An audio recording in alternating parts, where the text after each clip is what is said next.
Mari kita melihat, saya akan bacakan bagi saudara 2 Petrus 1 ayat yang pertama hingga ayat yang ke-9. Saya bacakan bagi saudara sekalian. Dari Simon Petrus, hamba dan rasul Yesus Kristus, kepada mereka yang bersama-sama dengan kami memperoleh iman oleh karena keadilan Allah dan juru selamat kita Yesus Kristus. Kasih karunia dan damai sejahtera melimpahi kamu oleh pengenalan akan Allah dan akan Yesus Tuhan kita. Karena kuasa ilahinya telah menganugerahkan kepada kita segala sesuatu yang berguna untuk hidup yang saleh oleh pengenalan kita akan Dia yang telah memanggil kita oleh kuasanya yang mulia dan ajaib. Dengan jalan itu, Ia telah menganugerahkan kepada kita janji-janji yang berharga dan yang sangat besar, supaya olehnya kamu boleh mengambil bagian dalam kodrat ilahi dan luput dari hawa nafsu dunia yang membinasakan dunia. Justru karena itu, kamu harus dengan sungguh-sungguh berusaha untuk menambahkan kepada imanmu kebajikan, dan kepada kebajikan pengetahuan, dan kepada pengetahuan penguasaan diri, dan pada penguasaan diri ketekunan, dan kepada ketekunan kesalehan, dan kepada kesalehan kasih akan saudara-saudara, dan kepada kasih akan saudara-saudara kasih akan semua orang. Sebab apabila semuanya itu ada padamu dengan berlimpah-limpah, kamu akan dibuatnya menjadi giat dan berhasil dalam pengenalanmu akan Yesus Kristus Tuhan kita. Tetapi barang siapa tidak memiliki semuanya itu, ia menjadi buta dan picik karena ia lupa bahwa dosa-dosanya yang dahulu telah dihapuskan. Mari kita berdoa sekali lagi, mohon pimpinan Tuhan. Firman-Mu sudah kami baca, dan kami saat ini siap untuk mendengar, merenungkan, memikirkan akan firman-Mu. Kami mohon Roh-Mu yang kudus yang telah mewahyukan firman kepada para rasul dan para nabi, juga roh yang sama, roh kebenaran itu, boleh memimpin kami pada pagi hari ini. Roh Tuhan sendiri memimpin pikiran dan hati kami, sehingga kami boleh mendengar dengan sungguh-sungguh kebenaran firman-Mu. Dan firman-Mu itu boleh membentuk akan hidup kami, menguatkan iman kami, menegur akan dosa-dosa dan kesalahan kami, mendidik kami di dalam kebenaran, dan memimpin hidup kami selama kami di dalam dunia sampai kami bertemu muka dengan Engkau. Berkati kami semua, baik hamba-Mu yang berbicara, setiap kami yang mendengar, kami semua biarlah dipimpin oleh roh yang sama, masuk, mengerti, dan menikmati kelimpahan kebenaran firman-Mu. Berkati dan pimpin setiap kami ya Tuhan. Dalam nama Tuhan kami Yesus Kristus, kami bersyukur, kami berdoa. Amin. Saudara sekalian, kita bersyukur kepada Tuhan, kira-kira selama 10 bulan kita boleh menyelesaikan khotbah dari 1 Petrus, dan saya percaya saudara-saudara yang mengikuti selama berbulan-bulan ini, kita boleh makin mengerti firman Tuhan yang cukup unik dari Petrus, berbeda dari apa yang dituliskan Paulus. Tentu banyak samanya, banyak karena seluruhnya adalah bagian dari firman Tuhan, tetapi ada keunikan-keunikan tertentu daripada Petrus yang boleh kita belajar, yang boleh kita bertumbuh dan memperlengkapi akan iman kita. Dan hari ini kita mulai masuk ke dalam eksposisi 2 Petrus yang merupakan surat yang kedua kepada jemaat yang sama, ya, jemaat di Asia Kecil. Dan meskipun ada orang-orang yang meragukan, ada scholars yang meragukan apakah sebenarnya 2 Petrus juga ditulis oleh Petrus, ya, karena salah satu argumentasinya adalah karena surat ini, 2 Petrus ini lebih mirip dengan surat Yudas. Surat Yudas setelah sebelum kitab Wahyu itu ada surat Yudas, satu pasal. Kata-kata yang dipakai, cara berbicaranya lebih mirip kepada surat Yudas daripada surat 1 Petrus.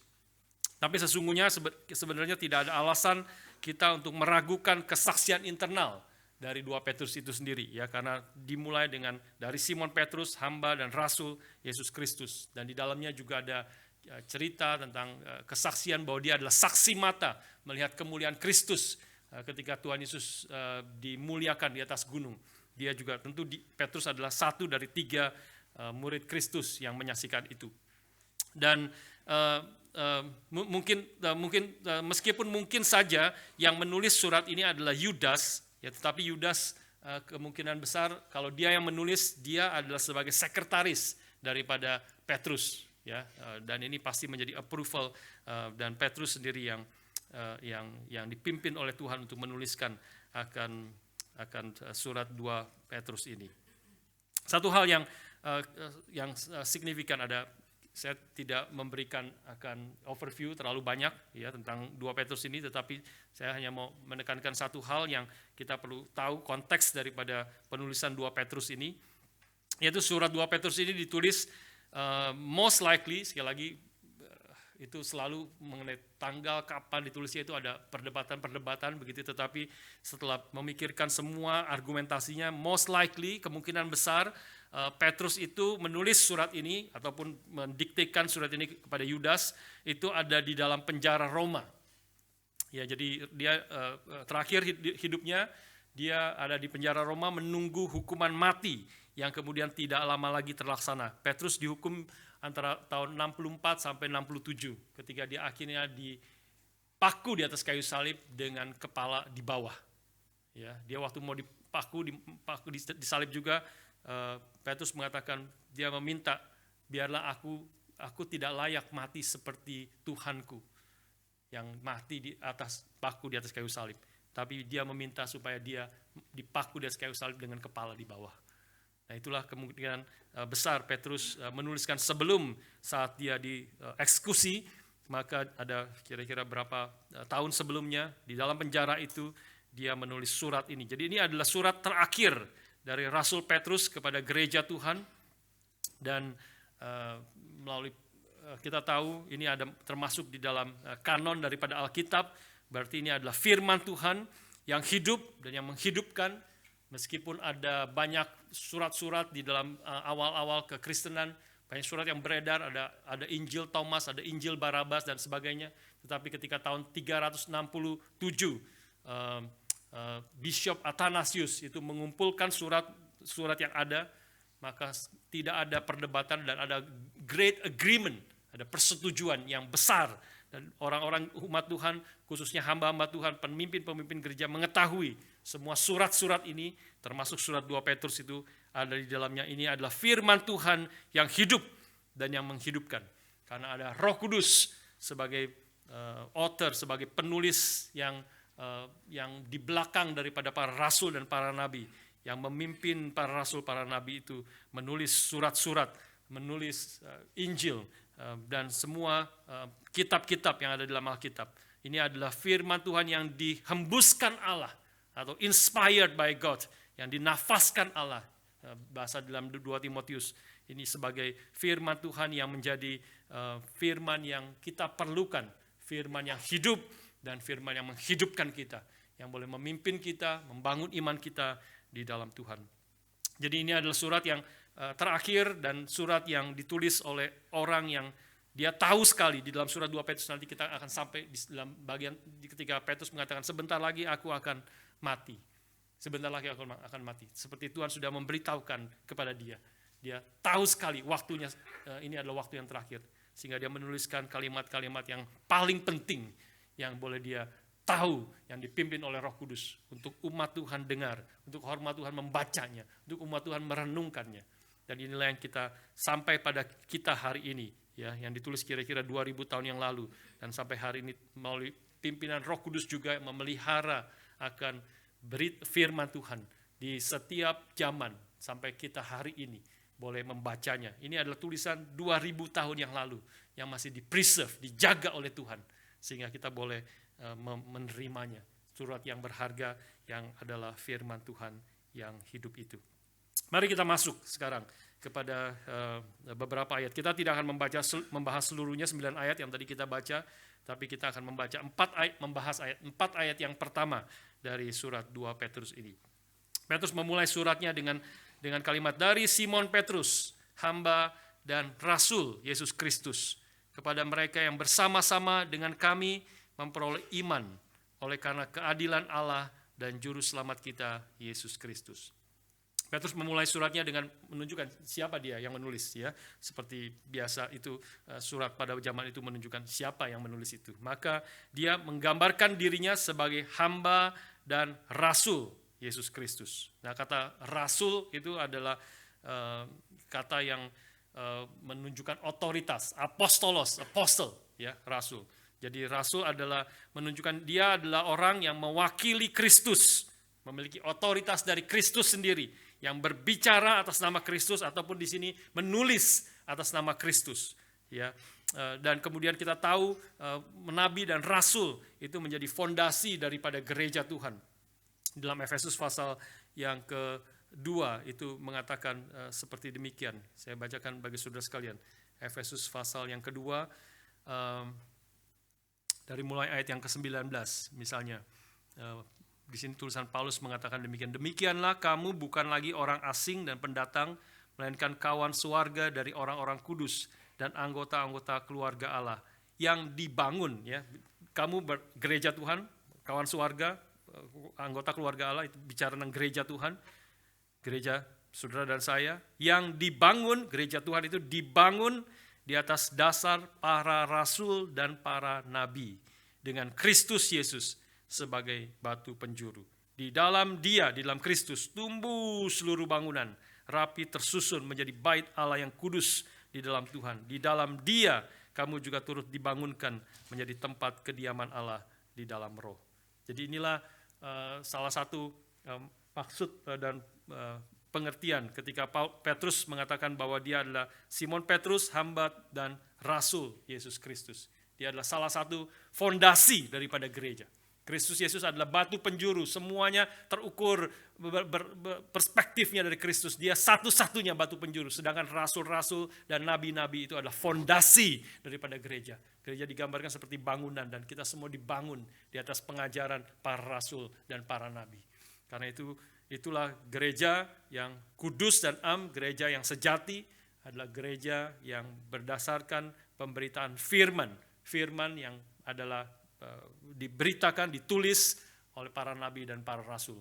Ya, bukan bicara tentang pengalaman hidup, bukan bicara tentang pencapaian diri, bukan berbicara tentang politik, sosial dan sebagainya. Itu ada tempatnya, ya. Itu ada tempatnya, bisa menjadi contoh dan sebagainya. Tetapi gereja Tuhan, terutama ketika kita semua berkumpul pada hari Minggu, maka yang harus diberitakan di atas mimbar setiap gereja adalah firman Tuhan. Firman Tuhan karena itu adalah fondasi daripada gereja Tuhan. Yang firman yang dituliskan para nabi dan para rasul. Dan hari ini kita akan membahas akan hal itu, ya, seperti sebelum-sebelumnya juga. Saudara sekalian, tetapi yang menarik juga di sini kita melihat Petrus tidak menyebut dia sebagai rasul terlebih dahulu. Ya, dia mengatakan Simon Petrus, hamba dan rasul Yesus Kristus. Dia menulis terlebih dahulu hamba, artinya dia tidak mau menonjolkan dirinya, dia mengikuti akan perintah Tuhan Yesus bahwa yang terbesar hendaklah menjadi pelayan, yang terkemuka hendaklah menjadi hamba. Dia bukan mau menekankan meskipun dia adalah rasul, hamba dan rasul dua-duanya, tetapi dia mau menekankan kepada dirinya pertama-tama dia menulis dia adalah seorang hamba, bukan pertama-tama dia sebagai seorang rasul yang jadi waktu dia menulis bagian ini dia bukan dengan semangat memerintahkan, memaksa umat Tuhan, jemaat Tuhan untuk mentaati perintah Tuhan ini. Tentu ada otoritas, ada unsur itu, ini adalah firman Tuhan yang kita harus dengar, tetapi dia approach-nya adalah aku juga adalah seorang hamba. Ya, aku seorang hamba yang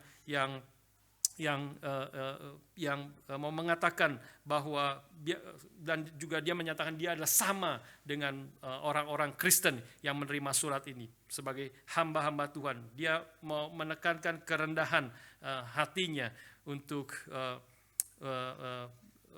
supaya jemaat Tuhan juga boleh mengerti bahwa pada waktu dia menulis ini, meskipun dia memang seorang rasul yang mempunyai otoritas yang Tuhan berikan, tetapi dia juga adalah seorang hamba. Bahkan itu ditekankan dan kemudian kalimat selanjutnya menggambarkan kesamaan dia dengan orang-orang yang menerima surat itu. Kepada mereka yang bersama-sama dengan kami memperoleh iman oleh karena keadilan Allah dan juru selamat kita Yesus Kristus. Jadi Petrus menulis kepada gereja Tuhan yang sama, bersama-sama dengan kami, atau memiliki iman yang sama, iman yang kami telah miliki, iman yang begitu berharga, a precious faith yang Tuhan berikan, ya, a faith that is precious as ours, maka juga mereka telah menerima iman yang sama.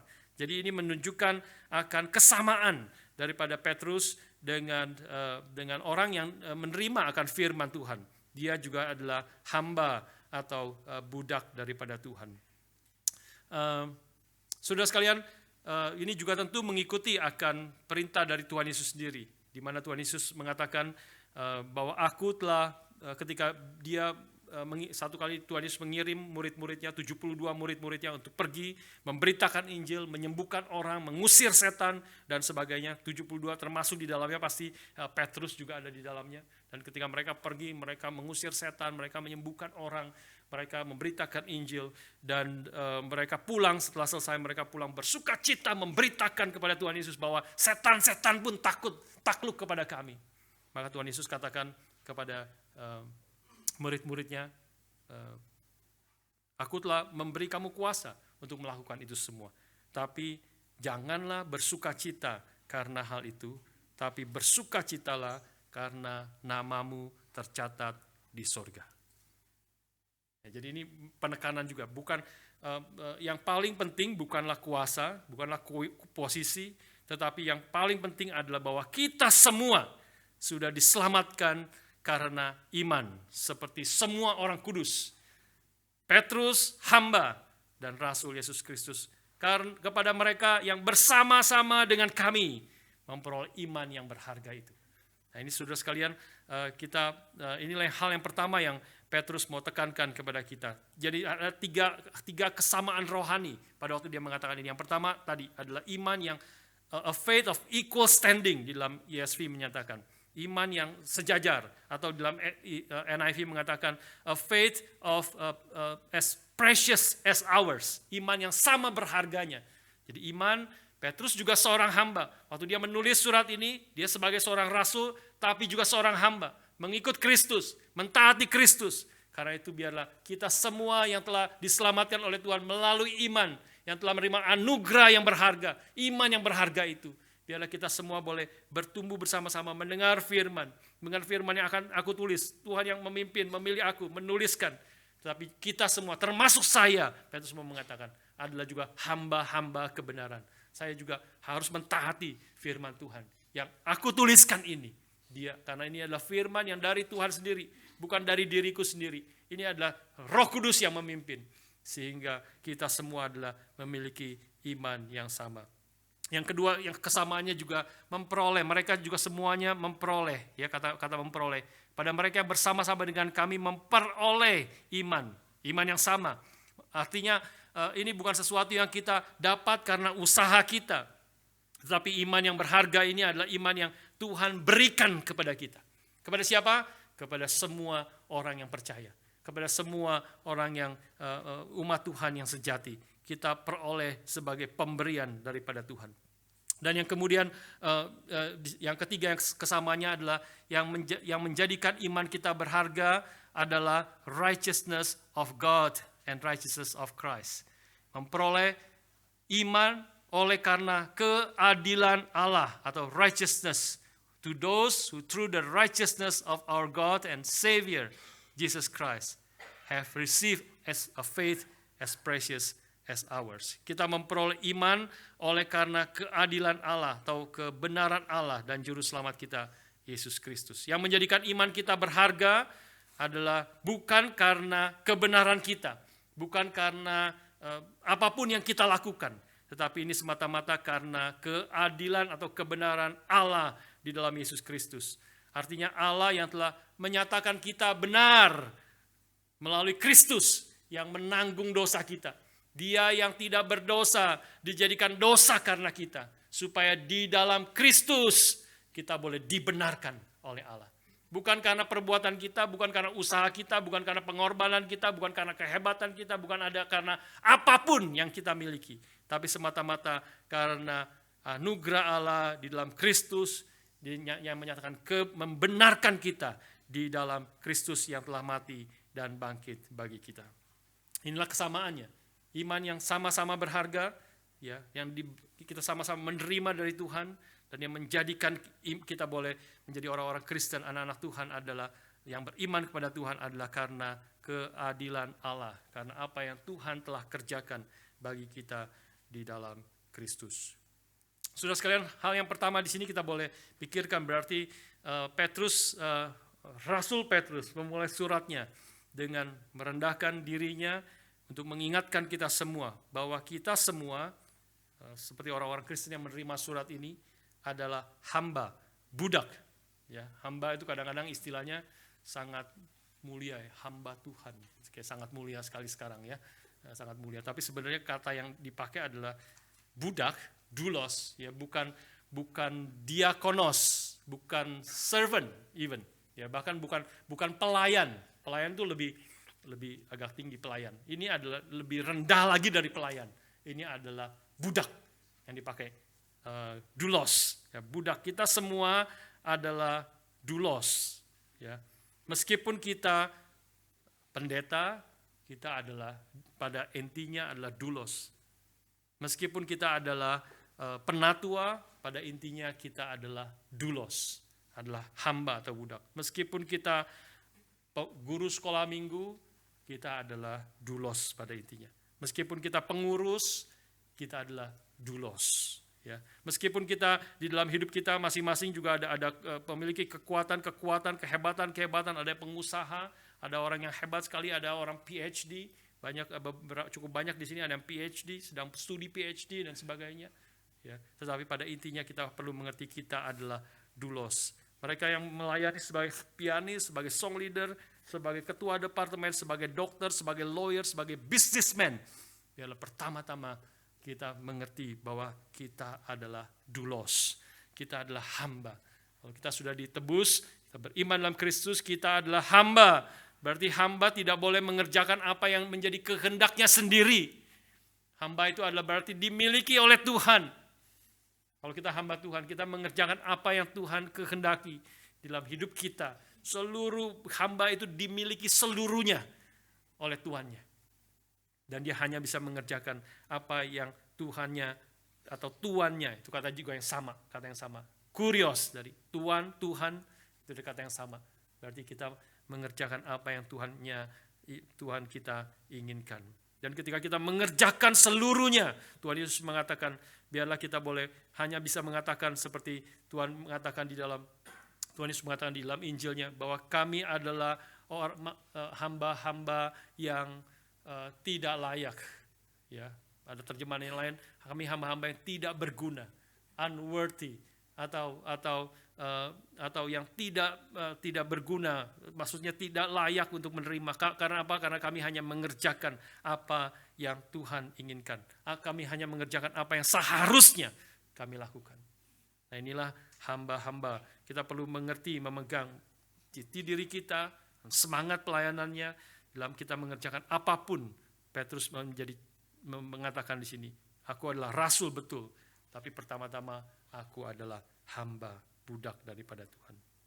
Berarti juga ini mengingatkan bagi setiap kita yang mengingini jabatan yang terhormat. Ya, kita mengatakan jabatan terhormat menjadi penatua itu adalah jabatan terhormat. Ya, di gereja ini juga ada jabatan-jabatan terhormat, pengurus apa dan sebagainya, itu adalah jabatan-jabatan terhormat. Diberikan kepercayaan untuk memimpin, menjadi koordinator, menjadi person in charge di dalam pelayanan-pelayanan tertentu.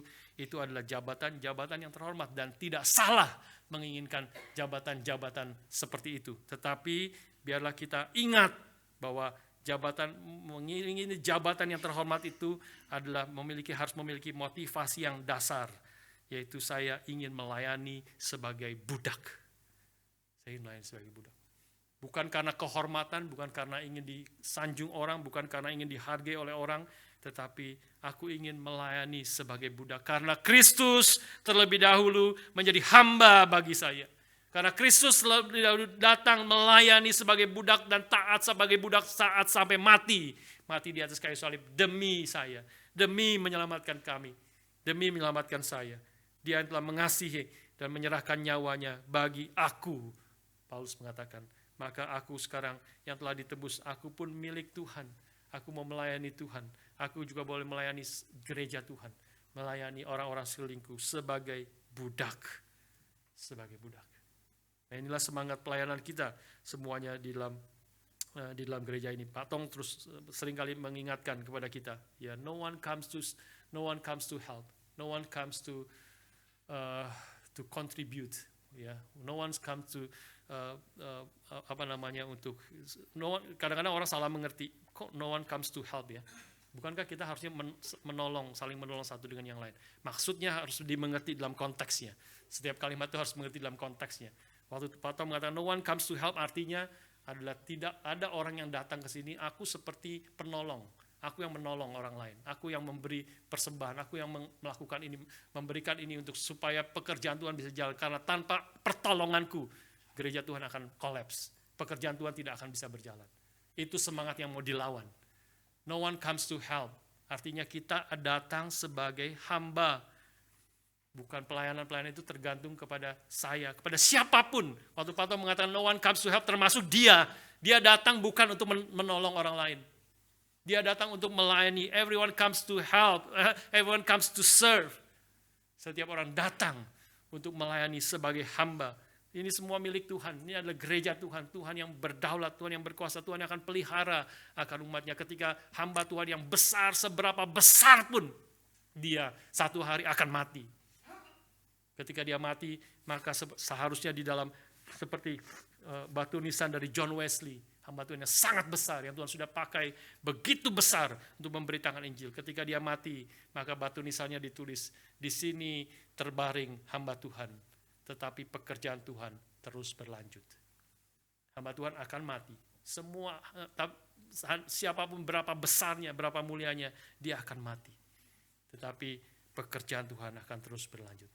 Umat Tuhan akan terus dipimpin oleh Tuhan. Karena ini adalah milik Tuhan. Sehingga setiap kita datang, yang sudah memiliki jabatan, yang sudah memiliki pelayanan, biarlah kita datang dengan kesadaran kita adalah hamba Tuhan. Kita adalah budak. Kita mengerjakan apa yang memang seharusnya kita kerjakan. Dan semua orang yang mau melayani dengan semangat yang sama. Kita melayani sebagai budak, sebagai hamba Tuhan. Milik Tuhan, ingin memuliakan nama Tuhan saja. Hal yang kedua, saudara sekalian, ayat yang kedua. Sekarang kita masuk. Paulus kemudian mengatakan, masuk ayat kedua dengan benediction, dengan doa berkat. Ya, ini seringkali boleh dikatakan doa berkat. Kasih karunia, grace and peace be yours in abundance through the knowledge of God and of Jesus our Lord. Kasih karunia atau anugerah dan damai sejahtera melimpahi kamu oleh pengenalan akan Allah dan akan Yesus Tuhan kita. Ini adalah benediction yang sesungguhnya merupakan tema utama dalam surat 2 Petrus ini. Nah, ini sedikit introduksi kepada tema yang besar di dalam 2 Petrus ini. Ya, melalui surat Petrus ini, 2 Petrus ini, Petrus menginginkan dan berdoa dan dia menyatakan kehendak Allah supaya orang-orang Kristen yang menerima surat, yang mendengar firman hari ini, ya, juga adalah orang-orang yang dilimpahi dengan kasih karunia Allah dan damai sejahtera daripada Allah. Sehingga anugerah itu datang, damai sejahtera itu datang supaya mengubah hidup kita menjadi hidup yang saleh, hidup yang godly di tengah-tengah tantangan dunia yang mengerikan. Dan ini salah satu tujuan utama besar daripada surat 2 Petrus ini. Ini ditutup juga dengan hal yang sama di dalam ayat yang terakhir daripada 2 Petrus ini, 2 Petrus 3 ayat yang ke-18. Petrus menuliskan, tetapi bertumbuhlah dalam kasih karunia. Sekali lagi muncul kasih karunia dan dalam pengenalan akan Tuhan dan Juru Selamat kita, Yesus Kristus. Baginya kemuliaan sekarang dan sampai selama-lamanya. Jadi surat ini memang ditulis salah satunya tujuannya adalah supaya kita boleh mengalami kelimpahan kasih karunia daripada Tuhan. Dan kelimpahan kasih karunia itu membuat kita bertumbuh, mengubah hidup kita, mentransformasi hidup kita umat Tuhan. Untuk menjadi saleh dan makin mengenal Tuhan dan hidup berkenan kepada Tuhan di tengah-tengah hidup dunia yang berdosa dan penuh tantangan ini. Petrus, dengan kata lain, Petrus ingin kita mengalami kasih karunia dan damai sejahtera yang melimpah melalui pengenalan akan Allah. Di situ ya, kasih karunia, damai sejahtera melimpahi kami oleh pengenalan akan Allah dan akan Yesus Tuhan kita. Dan ini dijelaskan di dalam ayat 3 dan yang keempat, kaitan antara pengenalan akan Allah dengan kuasa anugerah yang Tuhan berikan kepada umatnya. Ayat yang ketiga, mari kita melihat sekarang.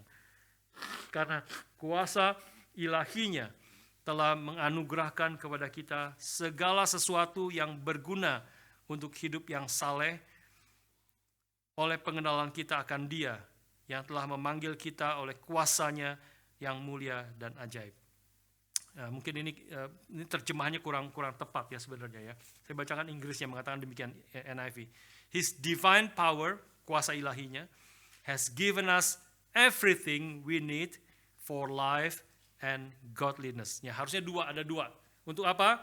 Segala kuasa ilahinya dianugerahkan kepada kita yang kita perlukan untuk apa? For life and godliness. Nah, Indonesia digabung.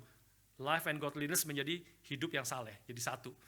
Ya, harusnya untuk hidup dan untuk kesalehan, untuk hidup yang kekal dan hidup yang penuh kesalehan. Mungkin kalau pakai istilah hidup dua kali hidup itu seperti itu. Ya, ada dua hal.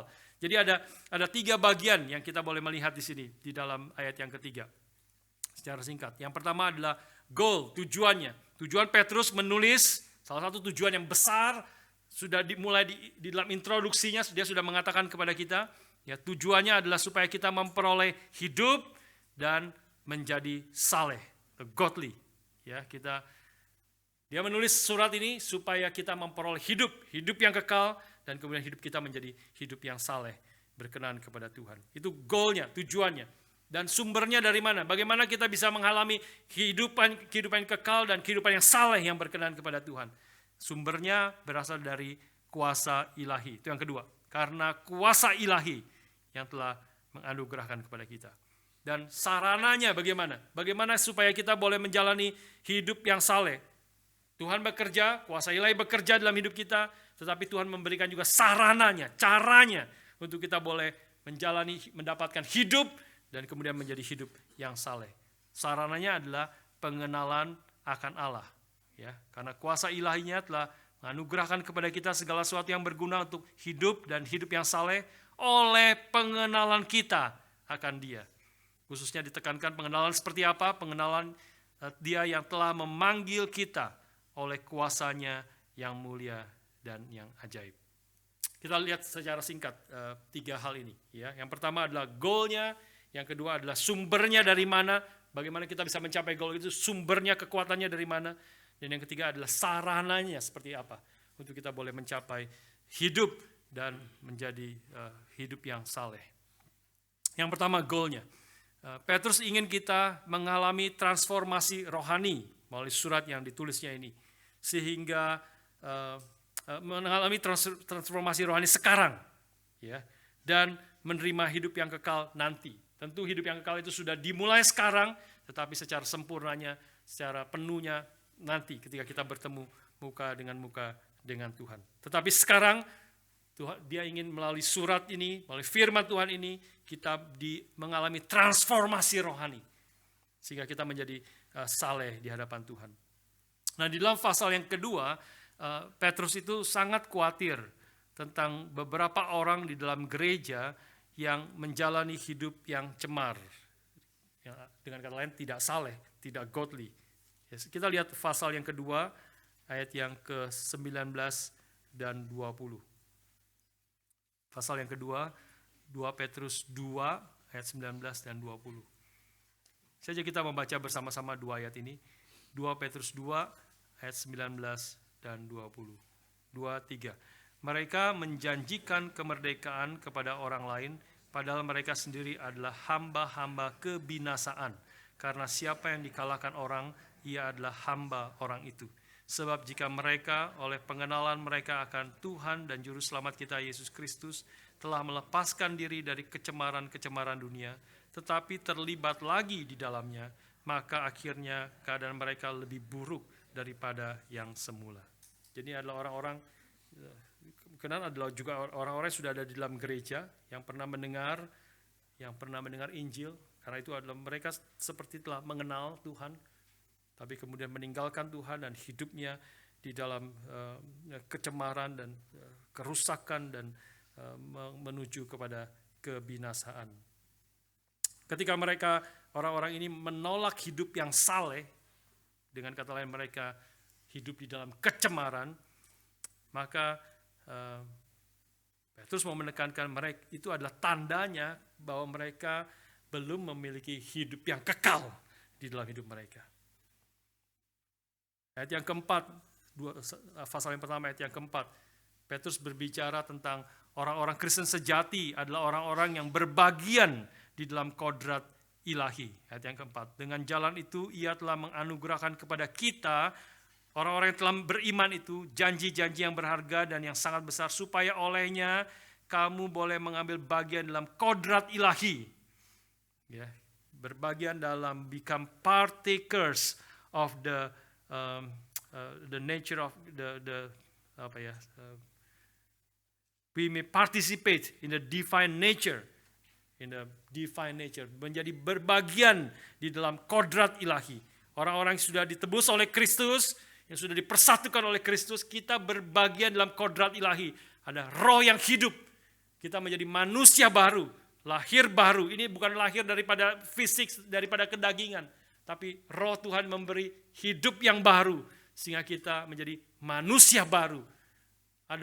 Ini adalah kodrat ilahi, ya, divine nature yang ada di dalam orang-orang yang sudah beriman sungguh-sungguh. Dan bagi divine nature pasti berarti hidup itu adalah hidup yang kekal, yang tidak mungkin dibinasakan lagi.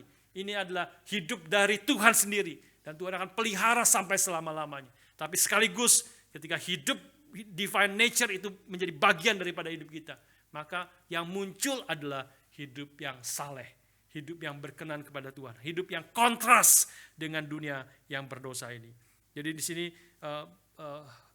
Petrus mau menekankan ketika engkau sudah orang-orang yang beriman, percaya kepada Tuhan, dan sekarang tanda daripada orang yang percaya pada Tuhan yang sudah lahir baru adalah orang-orang yang hidup di dalam kesalehan yang berkenan kepada Tuhan.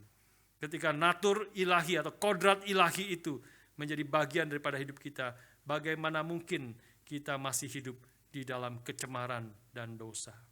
Dengan kata lain, hidup saleh dan hidup kekal yang Tuhan berikan itu adalah berjalan bersama-sama. Dua hal yang tidak bisa dipisahkan, antara hidup kekal, iman, lahir baru, dengan muncul yang di luarnya, hidup yang saleh, hidup yang taat kepada Tuhan, hidup yang memuliakan Tuhan. Bukan sempurna, pasti kita belum sempurna, tetapi ada kehidupan di situ. Ada kehidupan, ada perjuangan, ada transformasi hidup, ada progressive sanctification yang harusnya boleh terjadi di dalam kehidupan kita. Saudara sekalian, beberapa hari yang lalu saya sempat lihat-lihat, ya, kadang-kadang nonton YouTube, ya, melihat lagi, wah, ada satu seperti satu khotbah atau pengajaran yang mengajarkan dan membahas tentang Ravi Zacharias, ya, Ravi Zacharias. Wah, waktu membaca, kita tahu, kalau saudara yang belum tahu, itu seorang hamba Tuhan yang Tuhan pakai luar biasa, Ravi Zacharias itu. Seorang apologet yang Tuhan pakai kemana-mana, ke universitas sudah paling terkenal seluruh dunia. Ya, ke Oxford, ke Cambridge, ke Yale University, ke Harvard University, dia berdebat dengan baik, dengan cara yang lembut, tapi dengan tajam pikirannya. Ya, dia menjadi orang yang sangat dihargai, di-respect oleh banyak orang, termasuk musuh-musuhnya yang tidak setuju dengan iman Kristen juga menghargai dia, bagaimana dia bisa berdebat dan memperjuangkan iman Kristen. Tapi kita tahu di akhir hidupnya, dan setelah dia mati baru terbongkar. Ternyata dia bertahun-tahun hidup di dalam dosa. Dia memiliki hidup double life. Ya, double life. Ini bukan sekali dua kali jatuh. Kalau sekali dua kali jatuh kita bisa mengerti deh, orang semua manusia berdosa. Tapi ini bertahun-tahun.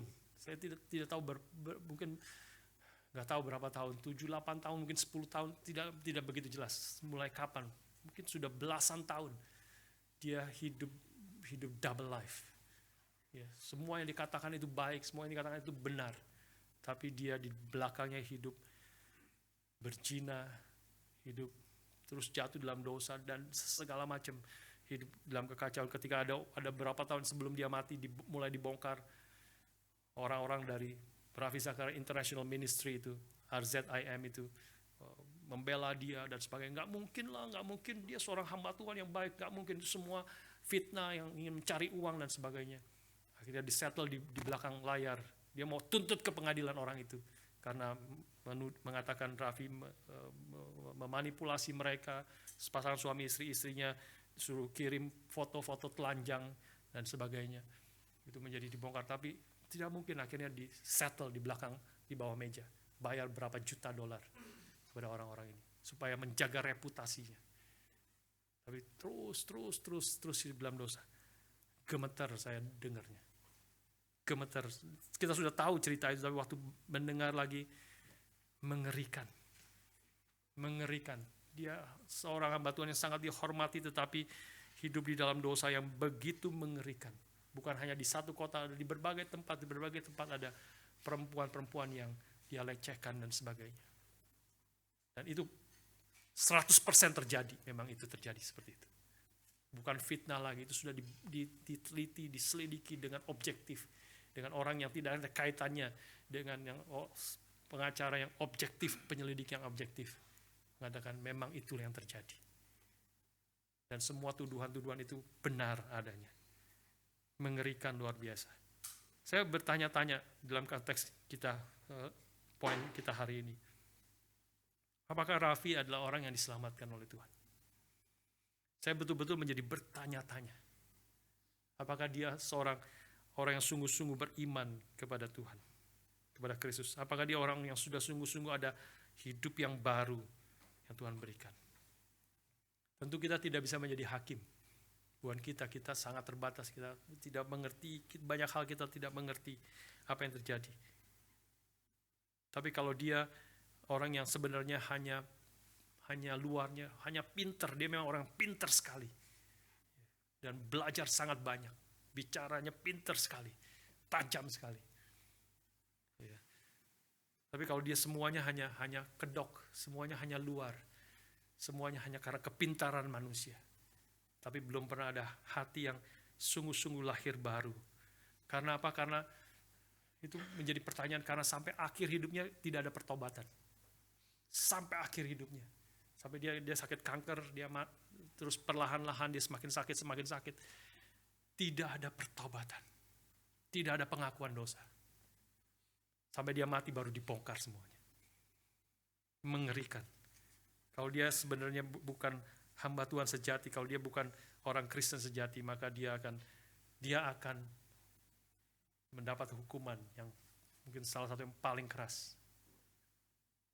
Tuhan akan mengatakan kepada orang-orang yang melayani Tuhan tetapi tidak sungguh-sungguh lahir baru, enyahlah daripada aku, hai engkau pembuat kejahatan. Mengerikan. Tapi kalau dia adalah anak Tuhan yang sejati, kalau dia adalah, dan saya percaya yang kedua, saya percaya dia sudah, karena dari pertobatannya, dia masih remaja, dia mau bunuh diri, dia bertobat karena ada Injil datang kepada dia bertobat, dan Tuhan pakai berpuluh-puluh tahun, Tuhan pakai hidupnya, luar biasa. Saya percaya kalau dia adalah anak Tuhan yang sejati, yang sudah lahir baru, dia pasti akan susah sekali di hadapan Tuhan. Dia akan konflik luar biasa. Dia tidak tahu mukanya mau taruh di mana. Dia tidak tahu bagaimana dia harus mempertanggungjawabkan hidupnya di hadapan Tuhan. Karena semua yang dia hidupi itu bertentangan dengan semua yang dia katakan di depan. Dia tidak pernah ngomong sedikit pun tentang dosanya. Dia tutupi itu. Jadi dia sendiri akan, seluruh perkataan dia selama hidupnya itu akan menuduh dia sendiri. Bagaimana dia bisa hidup seperti itu? Di hadapan Tuhan yang tahu semuanya. Terbongkar semuanya. Kalaupun dia diselamatkan, ya, karena kita diselamatkan bukan karena perbuatan kita. Ya, kita diselamatkan hanya karena iman di dalam Kristus. Dan manusia bisa jatuh dosa seperti demikian. Dia pasti akan susah sekali. Saya tidak bisa bayangkan bagaimana dia di hadapan Tuhan. Bagaimana malunya, bagaimana susahnya, bagaimana sedihnya. Atau mungkin dia juga menyadari, aku di sini betul-betul hanya karena belas kasihan Tuhan. Aku di sini hanya karena anugerah Tuhan. Karena kalau perbuatanku maka hancurlah, habislah akan hidupku. Kita tidak tahu kasus demi kasus, tetapi yang kita tahu firman Tuhan mengingatkan kita hari ini bahwa hidup yang saleh dan hidup yang kekal itu tidak bisa dipisahkan. Kalau engkau adalah orang yang beriman sungguh-sungguh, sudah memiliki hidup yang kekal yang dari Tuhan, maka hidupmu itu engkau berbagian di dalam kodrat ilahi. Dan kita tahu Kristus tidak pernah berdosa, dia dicobai dengan segala cara. Dia mengalami kesulitan yang besar, tetapi dia tidak pernah berdosa. Tentu kita setelah jatuh dalam dosa, kita ada semua orang berdosa. Tapi ketika kita lahir baru ada kodrat ilahi dalam hidup kita. Kita bersatu di dalam Kristus, Maka bukan berarti kita langsung sempurna, tetapi berarti ada hidup yang real, hidup yang nyata.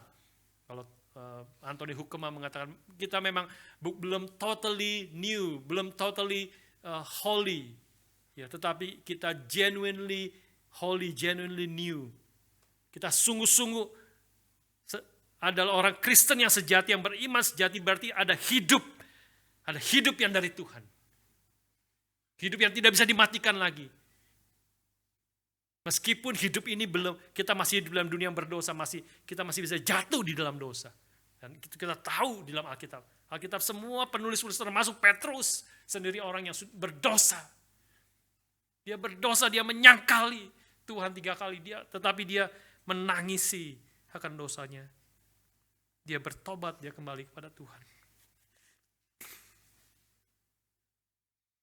Sudah sekalian, bukan berarti kita sempurna, bukan berarti kita bisa sempurna di dalam dunia ini. Kita masih masih jatuh bangun dan sebagainya. Tetapi kalau ada hidup yang sejati, maka hidup itu akan terus bergerak,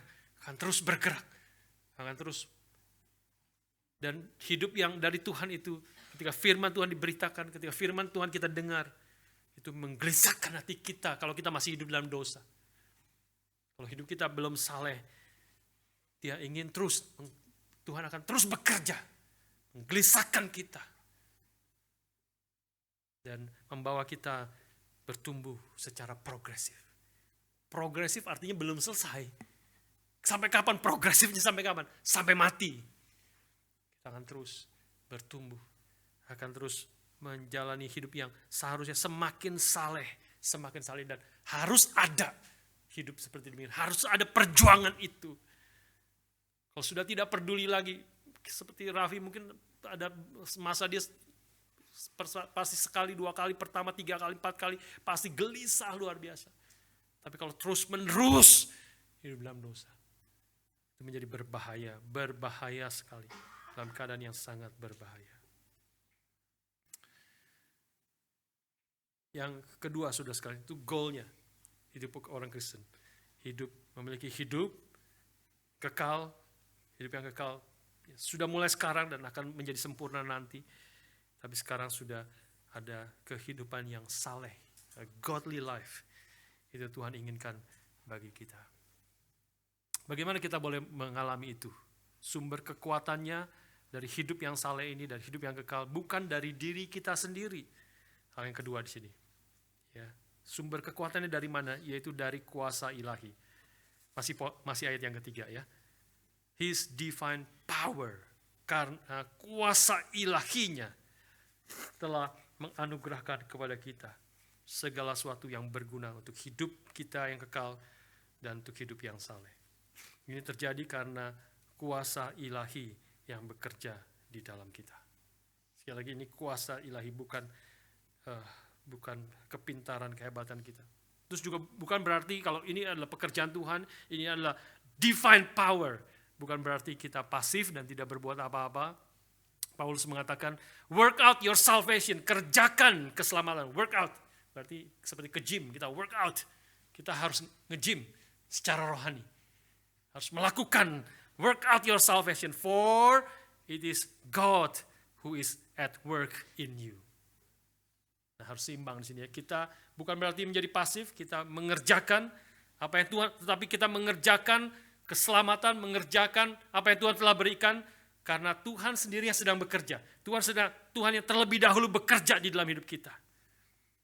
Ya, ketika mengerti sumber kehidupan yang saleh ini adalah dari kuasa Tuhan, berarti kita menyadari tanpa kuasa Tuhan, tanpa kuasa ilahi, kita tidak mungkin memperoleh hidup yang saleh. Kita mengerjakan, kita taat, kita ditegur oleh dosa, kita meninggalkan dosa, kita sandar, tetapi kita terus boleh bersandar kepada Tuhan, bergantung kepada Tuhan, dan percaya hanya karena Tuhan lah, karena kuasa Tuhan, kuasa ilahi lah yang bekerja dalam hidup kita supaya kita boleh memperoleh hidup yang berkenan, yang saleh di hadapan Tuhan. Saudara sekalian, di sini kita perlu pikir juga ya, bahwa mengerti juga di sini bahwa iman Kristen itu bukan hanya setuju kepada doktrin-doktrin tertentu, ya, setuju mendengar, diajarkan, apalagi doktrin reform. Kita bukan hanya setuju terhadap doktrin-doktrin tertentu, tetapi kita mengalami kuasa Allah. Menjadi orang Kristen artinya kita mengalami ini kuasa ilahi yang diberikan dan kita mengalami kuasa itu. Bukan hanya nanti dalam poin yang ketiga, bukan hanya tahu, ya, bukan hanya tahu tentang Allah. J.I. Packer membedakan antara knowing God dengan knowing about God. Bukan hanya tahu tentang Allah, tahu itu knowing about God, tahu doktrin, tahu. Yakobus mengatakan, engkau percaya bahwa Tuhan itu Esa, dalam Yakobus pasal yang kedua, dia mengatakan, engkau, saya bacakan bagi saudara, engkau percaya bahwa Allah itu Esa, ya, engkau percaya bahwa hanya ada satu Allah saja, itu baik. Tapi setan-setan pun juga percaya akan hal itu, dan mereka gemetar. Kalau engkau hanya tahu tentang Allah, know about God, kita worse than setan. Karena setan tahu lebih banyak tentang Allah. Dan mereka gemetar. Tapi mereka tidak menundukkan diri kepada Tuhan. Mereka tidak bersandar kepada Tuhan. Kita perlu mengenal Dia. Ini poin yang nanti yang ketiga, itu sarananya. Tetapi di sini kita mau tekankan bahwa menjadi orang Kristen berarti ada kuasa ilahi yang bekerja di dalam hidup kita, yang mentransformasi hidup kita menjadi hidup yang saleh. Roma 8 ayat 14, Paulus mengatakan, semua orang yang dipimpin Roh Allah adalah anak-anak Allah. Jadi dengan kata lain, tanda kita adalah anak-anak Allah. Bagaimana kau tahu kau anak-anak Allah? Adalah kalau Roh Allah bekerja di dalam hidupmu. Dan bagaimana tandanya, bagaimana kita tahu Roh Allah bekerja di dalam hidup kita? Adalah kita menghasilkan hidup yang saleh. Godly life. Hidup yang saleh, hidup yang berkenan kepada Tuhan. Hidup yang mengasihi Tuhan dan berjalan di dalam kehendaknya. Sekali lagi, bukan sempurna, kita masih banyak kelemahannya. Tetapi ada hati yang mau mengasihi Tuhan. Ada perjuangan untuk berjalan di dalam kehendaknya. Bukan hanya bahkan tersentuh secara emosi. Saya semakin lama semakin menyadari, berkhotbah, mengajarkan, pada banyak ketemu orang bisa sangat tersentuh. Orang sangat terpikat, orang sangat tergerak oleh firman Tuhan yang diberitakan. Tapi kalau setelah selesai dari kebaktian, selesai dari pengajaran pulang, dan hidupnya tidak berubah. Hidupnya balik lagi seperti dulu. Itu hanya kayak entertainment emosi, entertainment pikiran, entertainment perasaan, entertainment rohani, tanda kutip. Seperti kita di-entertain, disegarkan, diingatkan, sungguh pikir.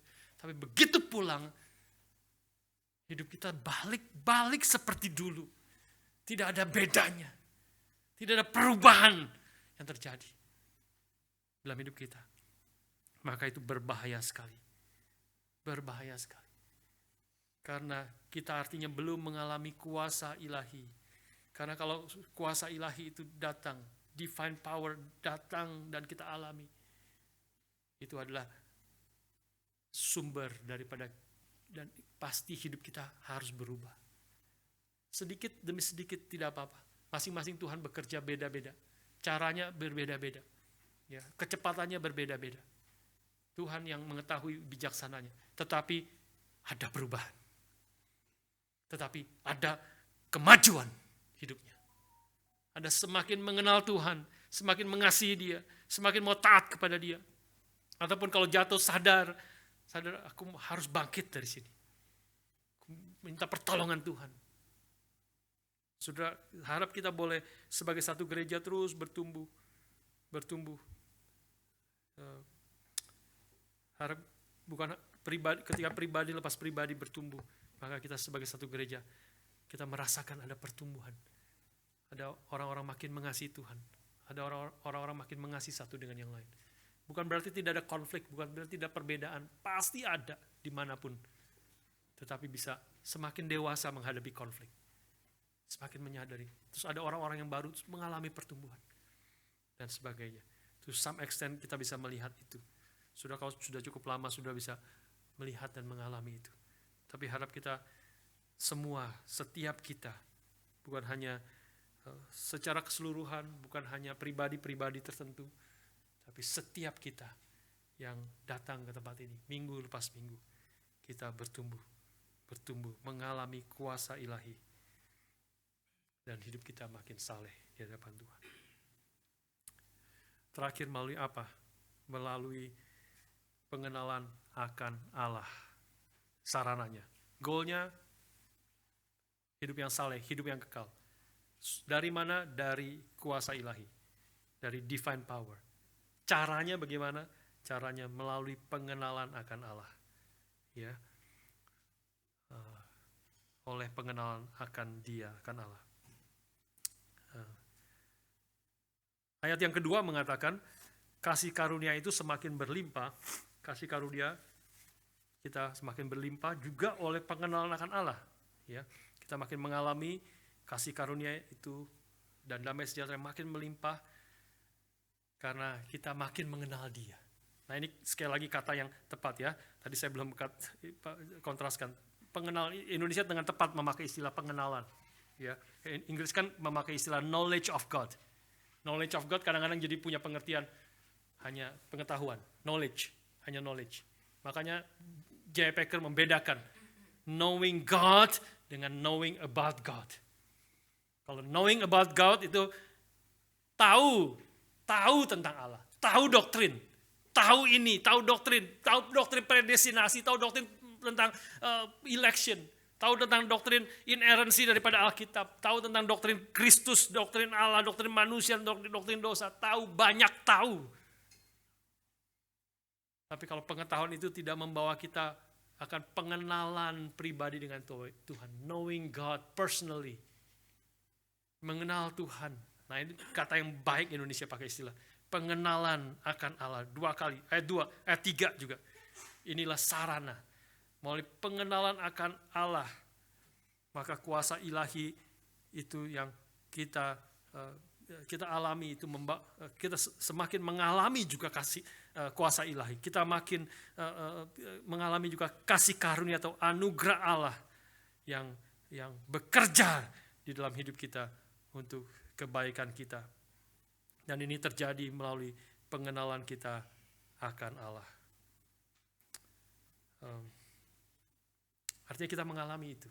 Seperti minggu lalu Paskah, kita dengar Maria dengar banyak, tahu banyak, tetapi belum betul-betul mengenal Tuhan. Masih begitu terbatas sampai Tuhan sendiri panggil Maria, Maria. Baru dia mengenal. Dan ketika pengenalan itu terjadi, berubah, seluruh hidupnya berubah. Dari yang penuh ketakutan, penuh kebingungan, sekarang penuh iman, percaya. Murid-murid yang tadinya juga penuh ketakutan, mereka tahu, sudah dengar, bahkan sudah melihat apa yang Tuhan Yesus lakukan. Tapi mereka belum mengenal secara pribadi, lepas pribadi. Sampai Tuhan bukakan bekerja. Tuhan bukakan secara khusus di dalam hidup mereka. Mereka mengenal Tuhan sekarang secara pribadi. Dan itu mengubah hidup mereka. Jadi orang-orang yang terus berjuang melakukan kehendak Tuhan. Saya kasih contoh terakhir. Kalau sudah bayangkan ini sekarang perang antara Ukraina dengan Rusia terus berlangsung sudah lebih dari 2 tahun perang, dan kita tahu ada, kalau sudah bayangkan sudah menjadi tentara Ukraina yang ditangkap menjadi prisoner of war, ya, prisoner of war, sudah ditangkap oleh orang Rusia, oleh pemerintah, tentara Rusia, masukkan ke penjara. Maka kita bisa bayangkan susahnya, aniaya dan sebagainya. Akhirnya sudah ada di penjara, nggak ada pengharapan nih. Pertama-tama masih berharap teman-temannya membebaskan Ukraina menjadi kuat, menang, mengalahkan Rusia dan sebagainya. Tapi terus nggak bisa menang. Terus sudah menunggu sebulan, 2 bulan, 3 bulan, setahun. Sudah kehilangan pengharapan. Ya, sudah dah, saya akan mati dah di sini dah. Disiksa setiap hari, makanan susah, keadaan dingin dan sebagainya. Tidak ada pengharapan. Sudah hilang pengharapan. Sampai sudah mendengar rumor ada pertukaran prisoner of war. Dan itu terjadi memang, ya berapa kali. Ada pertukaran. Wah, sudah dengar ada berita itu, lalu kemudian tentara Rusia masuk ke penjara yang banyak teman-teman kita. Maka dia mulai panggil, kamu keluar, kamu keluar, kamu keluar. Dengar berita itu dan melihat apa yang dilakukan tentara itu. Dan akhirnya sampai kepada kita, kamu keluar.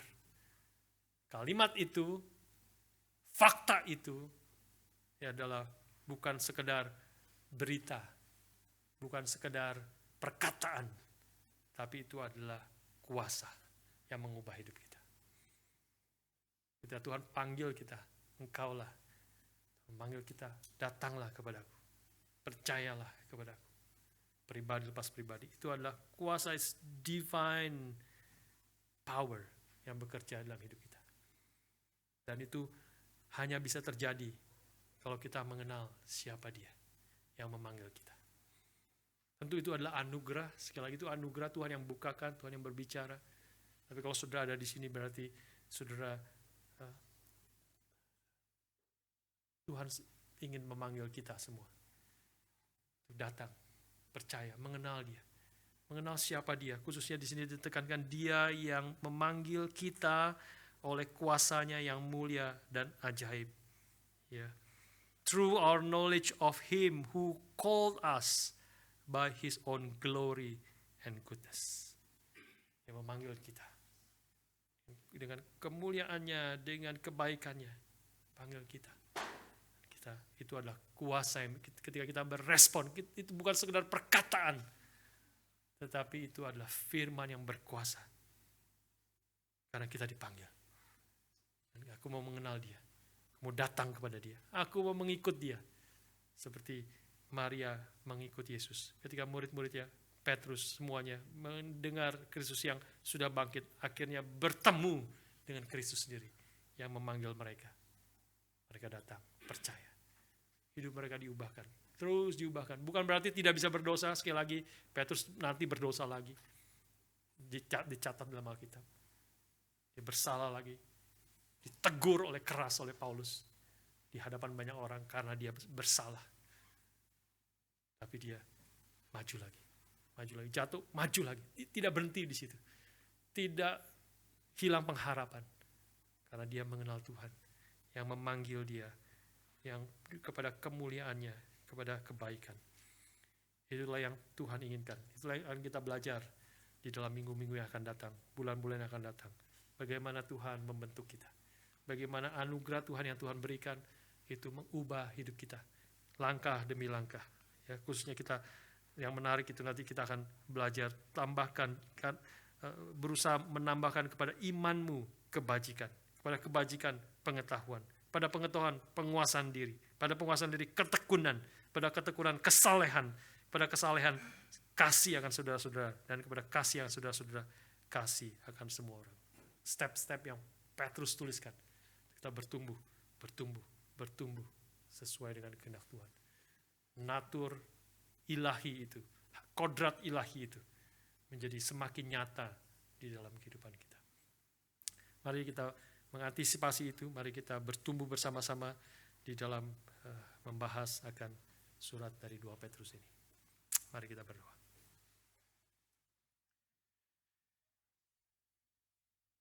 Bapa, terima kasih.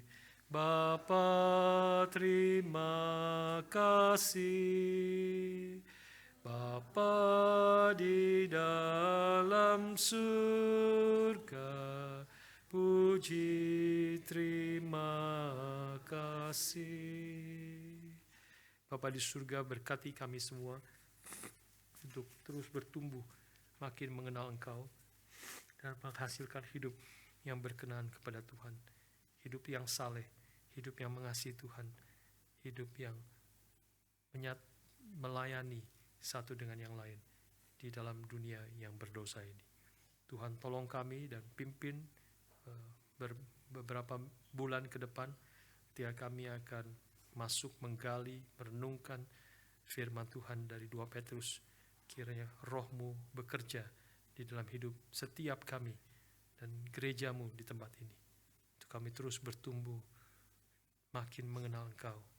Melalui pengenalan akan Engkau, hidup kami makin diubahkan, semakin serupa dengan Kristus. Terima kasih Bapa, berkati dan pimpin setiap kami. Dalam nama Tuhan kami Yesus Kristus, kami bersyukur dan berdoa. Amin.